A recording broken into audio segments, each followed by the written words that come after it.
Bonjour les amis, nous sommes mercredi et donc je vais vous proposer aujourd'hui la vidéo qui concerne la connaissance de soi et le développement de qui on est, de sa personne et de développement aussi transpersonnel. Alors, j'ai envie de revenir sur la vidéo que j'ai postée dimanche par rapport à ce qui m'est arrivé. D'abord, vous dire que je n'ai absolument plus du tout de ballonnement, que je peux manger du pain, que je peux manger du lait et que je n'ai plus aucun problème digestif. C'est incroyable. Donc voilà, je vous laisse, pour ceux que ça intéresse, découvrir cette vidéo.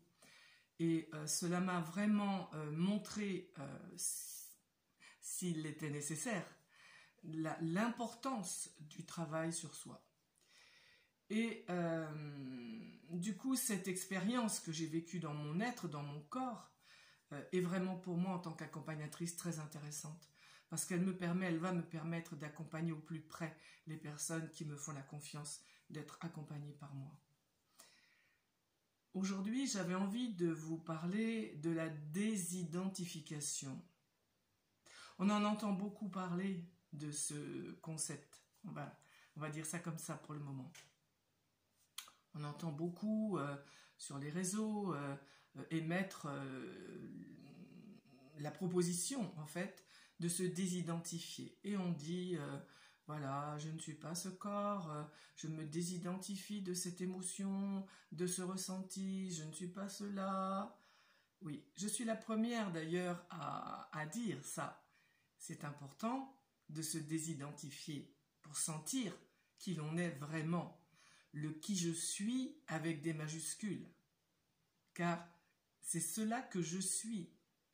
La source, c'est cela que je suis. Et oui, je ne suis pas ce corps, je ne suis pas ces émotions. Ok, pas de souci avec ça, puisque c'est vraiment important dans, on va dire, les méditations que l'on peut faire, d'amener ce ressenti qui est là. Oui. Alors ça s'appelle, c'est vrai, la désidentification. Ok. Mais quand je réfléchis bien, je me dis, mais en fait, on n'est déjà pas identifié. Je ne sais déjà pas qui je suis moi en tant qu'ego, en tant qu'être humain, en tant qu'individu. Je ne me suis pas déjà individualisé. Donc comment déjà passer cette étape qui serait, paf, je me désidentifie. C'est énorme. Comment c'est possible d'envisager que cela réussisse? Alors, encore une fois, la base de mon être, c'est ce qu'on appelle la spiritualité. C'est ce ressenti que je suis la source. Oui, et ce ressenti-là, bien sûr, il est accessible à tous, puisque nous sommes tous issus. Nous sommes tous la source. Mais il s'agit de ne pas confondre entre se désidentifier, qui serait en fait, comment dire, squeezer, je ne vois pas d'autre terme, passer outre mon identité. Je suis venu sur Terre avec un ego. Je me suis incarné, la source s'est incarnée. En tant que source, je me suis incarné, mais je me suis incarné en étant un ego. Et cet ego, malheureusement, par ignorance, encore une fois, a été non bien traité, donc mal traité, avec pas de bienveillance. Et cet ego a emmagasiné en lui, je ne suis pas quelqu'un de correct, je n'ai pas à penser à moi-même, je n'ai pas à m'aimer, et cet ego, il a engrammé à l'intérieur de son corps mental, et aussi ensuite de son corps émotionnel et de son corps physique. C'est ce que j'ai expérimenté avec beaucoup d'acuité samedi dernier. Il a emmagasiné beaucoup d'impact, de croyances, d'idées reçues des autres, de lui. Il s'est donné des missions. Il y a un tas de choses au niveau de l'inconscient, donc on pourrait dire du mental, que l'être humain s'est mis à l'intérieur de lui-même, à l'intérieur de l'ego. C'est pourquoi les égos sont tous souffrants et que on voit des êtres d'un mauvais égoïsme, parce que l'égoïsme bienveillant, c'est au contraire quelqu'un qui va avoir à cœur de bien s'occuper de l'ego pour le réparer, pour le combler, pour ne plus le projeter à l'extérieur. Donc l'égoïsme bienveillant est à prôner pour ensuite arriver à identifier qui je suis en tant qu'ego sain. Et donc on va bien passer par l'identification. Et oui, ça va être important d'abord de s'identifier. Peut-être de passer par des périodes régulières, journalières, quotidiennes, comme on veut, pour sentir « je suis la source ». C'est cela qui aurait été bon qu'on nous dise dès le début de la vie. N'oublie pas, tu es la source. Cet amour, tu l'as à l'intérieur de toi. Et il est relié à la source que tu es. Et tu peux, quand tu veux, à n'importe quel moment, te relier à cet amour intérieur. Parce que tu es cet amour-là. Tu l'es. Tu peux te remplir de cela. Tu peux te nourrir de cela. Oui, bien sûr, il y a ça. Et il y a aussi, voyez, les polarités sont à être rassemblées. Et il y a aussi, je suis identifié à l'ego que je suis. L'ego que je suis s'est incarné pour manifester, en principe, le divin que je suis, la source que je suis. Et pour expérimenter la joie, l'amour, la bienveillance, le respect, l'enthousiasme, ce qu'est un enfant au début de sa vie. Et donc, passer cette étape-là, qui est le petit soi, moi je l'appelle le petit soi. Il y a le grand soi, voilà, le divin, le grand soi, qui va être aussi expérimenté. Je vous parlerai sans doute dans des séances du dimanche de mon expérience personnelle par rapport à ce qu'on appelle l'illumination, l'éveil. J'en parlerai. Donc oui, ça aussi c'est à expérimenter. Mais c'est aussi important d'expérimenter, mais qui je suis, qu'est-ce que je suis venu faire ici dans ce monde? Parce que si je suis venu dans ce monde pour sentir juste la désidentification, bah ouais, d'accord, c'est super hein, la désidentification. Je dis pas le contraire, mais moi j'apprécie aussi beaucoup, en tant que Linda, être identifiée à cet ego-là, et puis me régaler de la vie.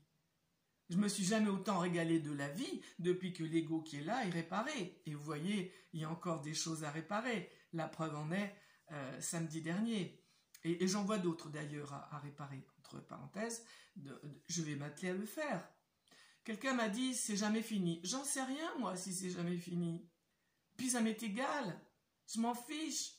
Fini, pas fini. Ce que je vois, c'est dans quel confort je suis, dans quel enthousiasme je suis, dans quel état physique je suis, encore plus depuis que j'ai plus ces soucis. Et ben c'est ça qui m'intéresse. Alors je vis. Et puis je m'intéresse à des blocages que je peux constater dans ma vie par rapport à ceci, par rapport à cela. Et puis j'ai un mode d'emploi.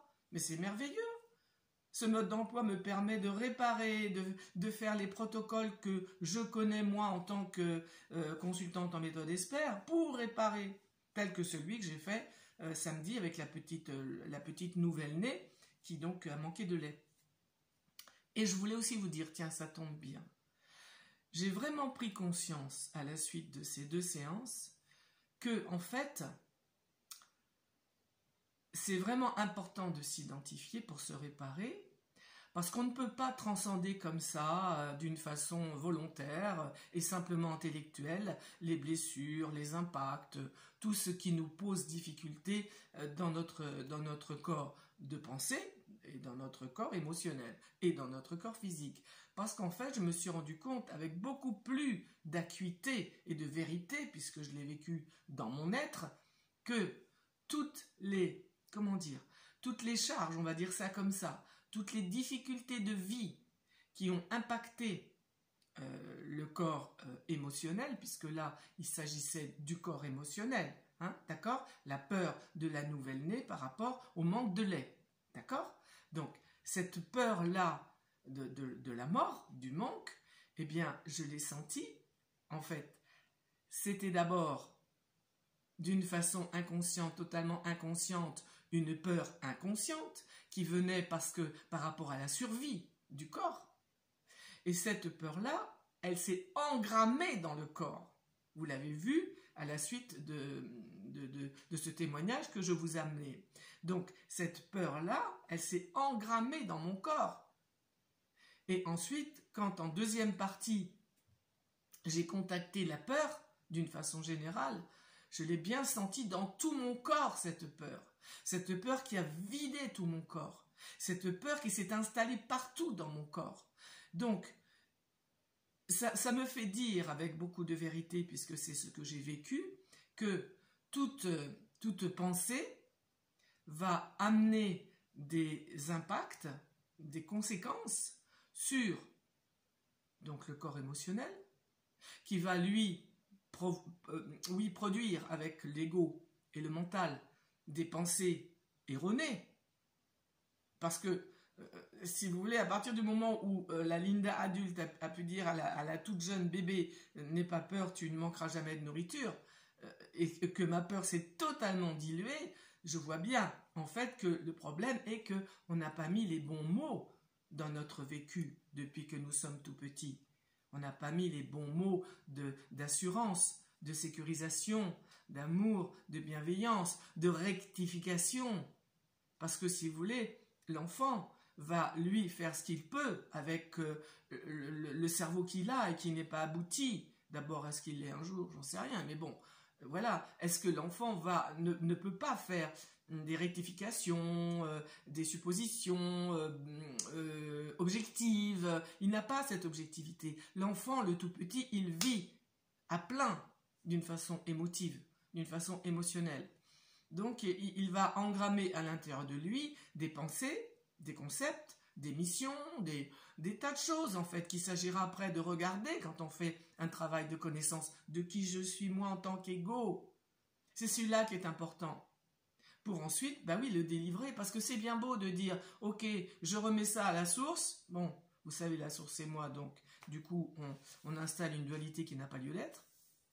Et puis la source va s'en occuper. Et puis après, moi, une fois que j'ai traversé l'émotion, oui, je veux bien la vivre un petit peu, voilà. L'émotion, je veux bien la vivre un petit peu. Pas trop, parce que la vivre comme moi je l'ai vécue, je peux vous dire que c'est coton, hein. Et que ça, c'est du courage. Effectivement, c'est du courage. Mais nous avons ces ressentis-là en nous. C'est ça qu'il est important de sentir. Vous les avez, ces ressentis. Parce que moi, en tant qu'accompagnatrice pendant des années, je peux vous dire que quand d'un seul coup, une consultante ou un consultant ressent comme une espèce de fulgurance la même intensité d'émotion qu'il avait engrammée d'une expérience vécue bébé ou petit, je peux vous dire que c'est horrible. Par exemple, je me rappelle d'une adulte qui travaillait avec moi et qui, à un moment donné, c'est venu dans... Moi, je ne provoque rien, d'accord? J'accompagne avec ce que me dit la personne dès qu'elle arrive.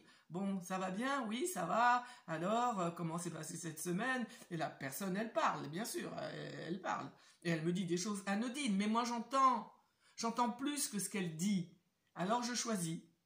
Soit je reste dans ce qu'on a fait la séance précédente, soit je prends ce qu'elle vient de dire. Dans ce qu'elle vient de dire, j'explore avec elle. Et je me rappelle d'une personne, je ne peux pas vous dire à quelle séance c'est arrivé, parce que j'en sais rien, moi. Les séances qui viennent, ce sont toujours de la création. Même moi, je ne sais pas, je suis absolument pas, comment dire, j'ai pas de liste de contrôle, de checklist de ce que je vais dire, j'en sais rien, moi. Mais il se passe toujours des choses. Et donc, à un moment donné, sans doute on travaillait les blessures de Lise Bourbeau, je ne sais pas, je ne me rappelle plus, mais je ne sais pas. Peut-être que cette personne me parlait de son ressenti d'abandon et que j'expliquais comment fonctionne la blessure d'abandon. Elle n'avait peut-être pas le livre, j'en sais rien, je ne me rappelle plus. Mais je ne sais pas, au cours de la séance, d'un seul coup, elle s'est rappelée, alors elle a, je ne sais pas quel âge elle a, 35 ans, 40 ans, quand elle vient me voir.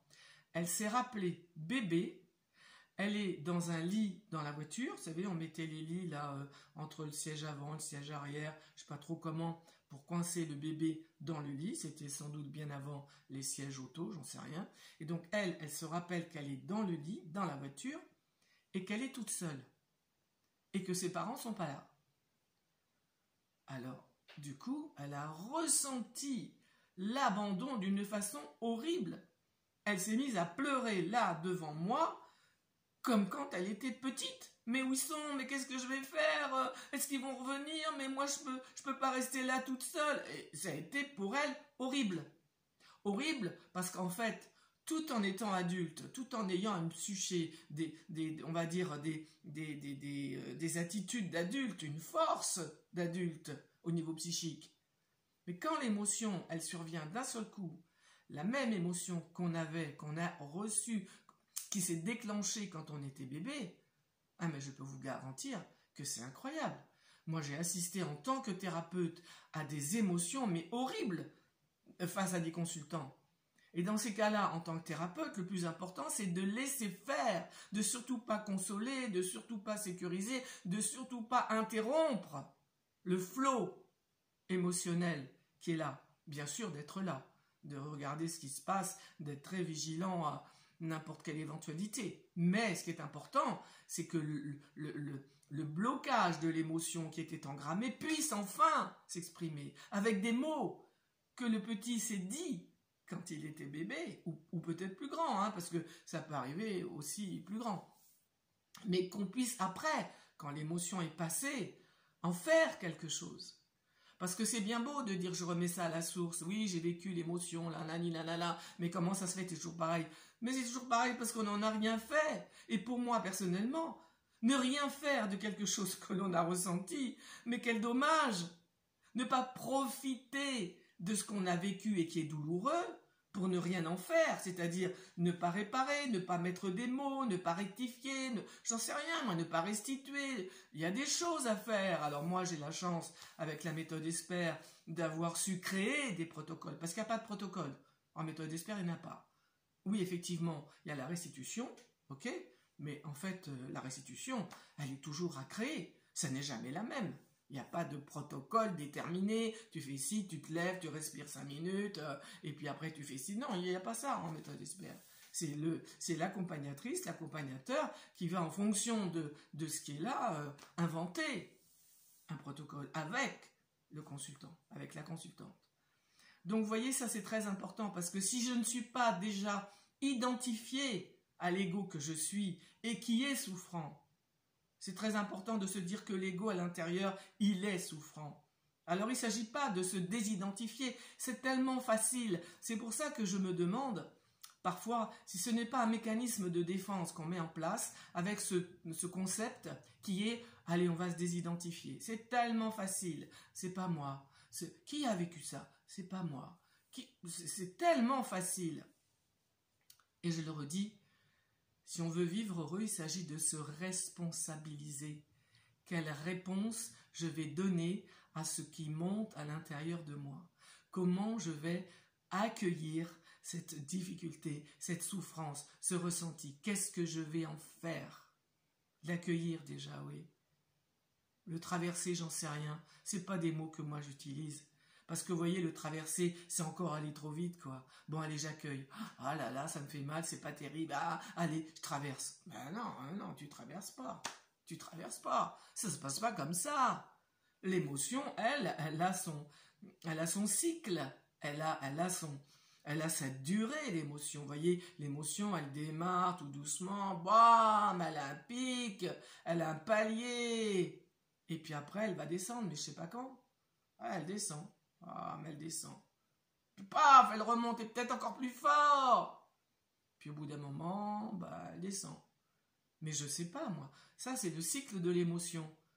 Mais alors si, dès que je suis là-haut, ah, j'arrête. Même arrivé là, ah, j'arrête. C'est bon, ça y est, je ressens, donc je transcende. Ah, et je ne suis pas cela. Vous voyez, pour moi, ce sont des simagrées.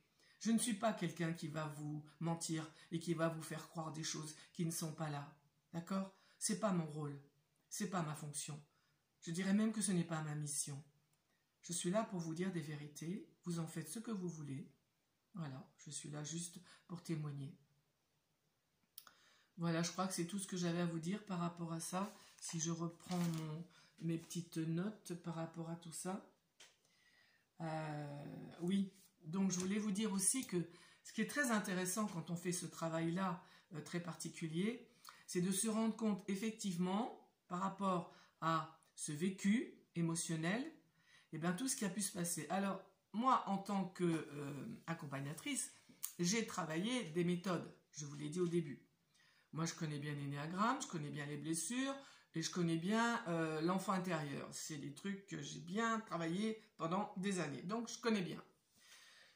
Et donc, effectivement, ben, j'ai pu me rendre compte que, depuis toute bébé, en énéagramme, ben, j'ai été quoi, d'après vous, si vous connaissez l'énéagramme?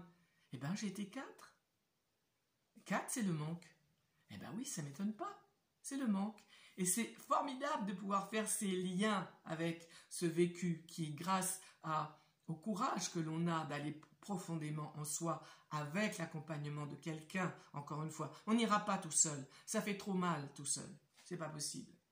Donc, ben, on va se rendre compte, je me suis rendu compte, ben oui, tiens, voilà le 4. Et je me suis rendu compte aussi d'une chose très intéressante, c'est que donc du coup, j'ai produit l'intolérance au lait, alors que j'adore le lait, et j'en mange maintenant, hein, pas de problème. Hein.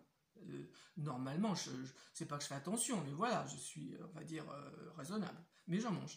Il n'y a pas un jour où je ne mange pas de produits laitiers, bien sûr. Hein, donc, il n'y a pas de souci.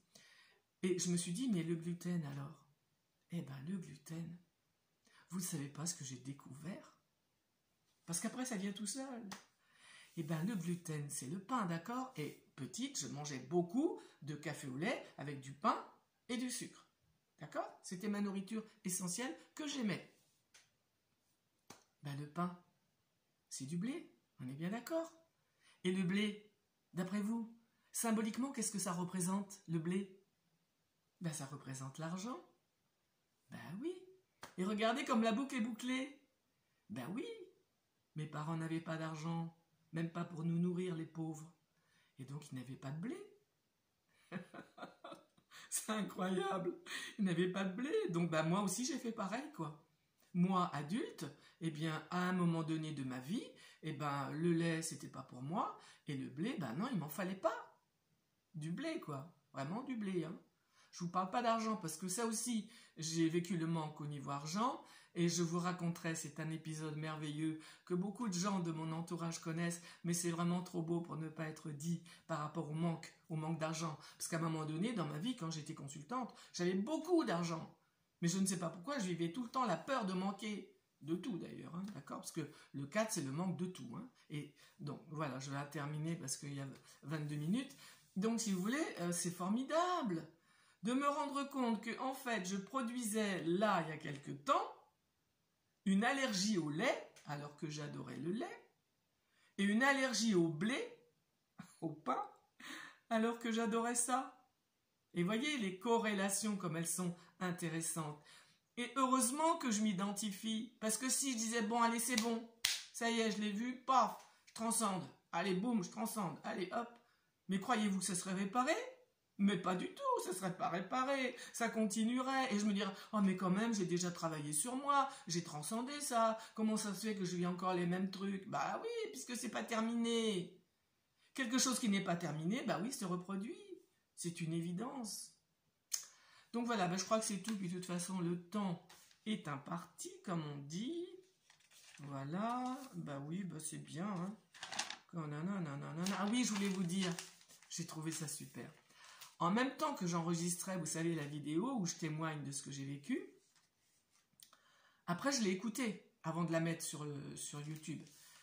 Et alors, ça m'a sauté aux oreilles. Et je vous dis que à la minute 26 et 36 secondes, je fais, comment ça s'appelle, un pléonasme, je sais pas comment ça s'appelle, non, c'est pas un pléonasme, c'est un truc qu'on dit, quoi, qui est évident, mais qu'on se rend pas compte qu'on le dit, je sais pas, il y a un terme, mais il me vient pas. Bon, mais vous comprenez ce que je veux dire. Et en fait, je parlais de la peur de la mort, vers la fin, à 26 minutes, hein, que la vidéo, je crois qu'elle dure 28 minutes. Donc à 26 minutes, je commence à parler de la vous voyez, j'allais le redire, la peur de la mort. Je commence à parler de ça, et puis c'est vrai, j'avais tellement de trucs en tête pendant que j'enregistrais la vidéo, que je voulais pas me focaliser sur la peur de la mort, où j'en étais, moi, Linda, avec la peur de la mort. Et voilà, à un moment donné, j'ai dit, oh, mais je sais pas où j'en suis, là, avec la mort de la peur. C'est extraordinaire. Au lieu de dire avec la peur de la mort, j'ai dit avec la mort de la peur. Moi, je l'ai entendu aussitôt. Quand j'ai réécouté la vidéo avant de la mettre sur YouTube, j'ai écouté en entier. Je ne veux pas mettre quelque chose qui ne me va pas et qui ne vous irait pas non plus. Donc, je l'ai écouté en entier. Et ça m'a tout de suite sauté à l'oreille. Ah, j'ai dit ça. Alors, j'ai repassé le truc. Et oui, j'ai dit la mort de la peur. Et quelle bonne nouvelle! Linda, en elle, il y a la mort de la peur. Voilà, c'est super. Alors à vérifier, d'accord, hein? Pas de problème. Bon ben voilà, j'arrête avec cette vidéo qui dure quand même déjà combien? 25 minutes. Je vous la laisse, je laisse ça à vos réflexions. Ben, bien sûr, mais vous pouvez mettre vos commentaires, hein. Ça me fait toujours un grand honneur de vous lire, de vous répondre. Et puis voilà, je suis à votre disposition pour toute question et pour toute consultation si besoin est. Je vous souhaite un bon mercredi. À bientôt.